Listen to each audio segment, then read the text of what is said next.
Not every presentation you give is going to go smoothly.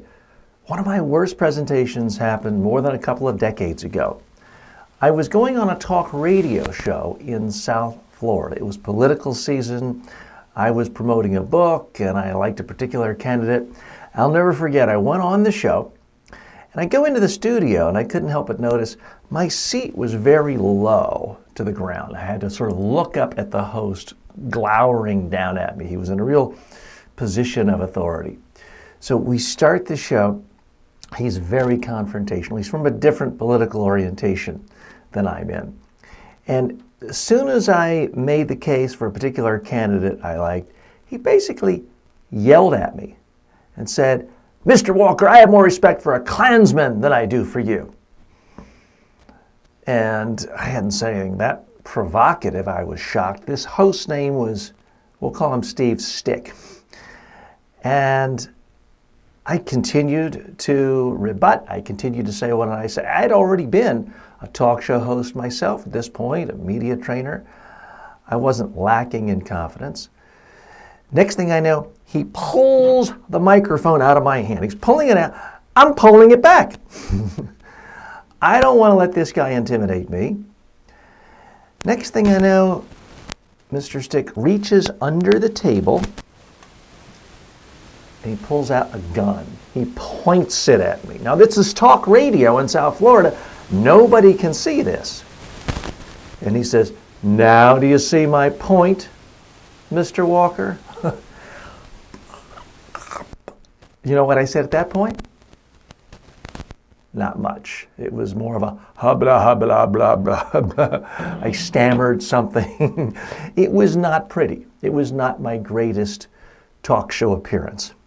The whole segment ended. He theatrically kicked me out of the studio. He's yelling at his producer, "Call the police, call the I want this guy kicked out of my studio, escorted off the property." I quickly left.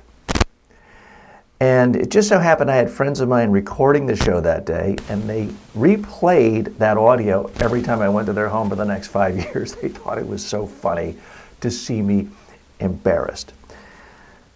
But here's the thing. I actually went back to that station a couple weeks later and was a guest on other host shows. I went back a month later and I guest hosted on other shows on that station. Now, I still avoided Mr. Stick. I still think he's crazy. But I didn't let that one opportunity make me give up or quit or think, "Oh my gosh, it's so humiliating. I'll never do an interview again. I'll never present on radio or TV again." No, I've done thousands of talk shows since then. Why? It's because I have a real commitment to speaking and presenting and communicating and helping other people communicate. I'm not going to let one bad opportunity scare me away. Okay, so why did I tell that story? I tell that story to, in part, humanize me. People want to see, well, the all-knowing trainer in front of them has had some tough times. Also to let them realize, everyone's going to have a bad day. But the main reason I tell that story is I want people to know that I, as their trainer, have a real commitment to this, a passion for this.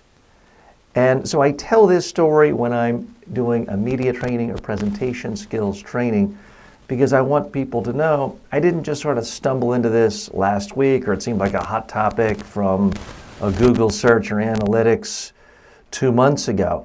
I have been in this for decades.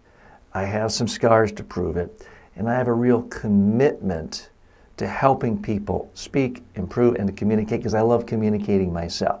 So that's the message for this particular story. That's why I use it. Now, it does happen to be memorable. I'll have people come up to me sometimes 5 years later since I was in a training with them, and they'll say, "Hey, TJ, anyone pointing guns at you lately?" So it is memorable.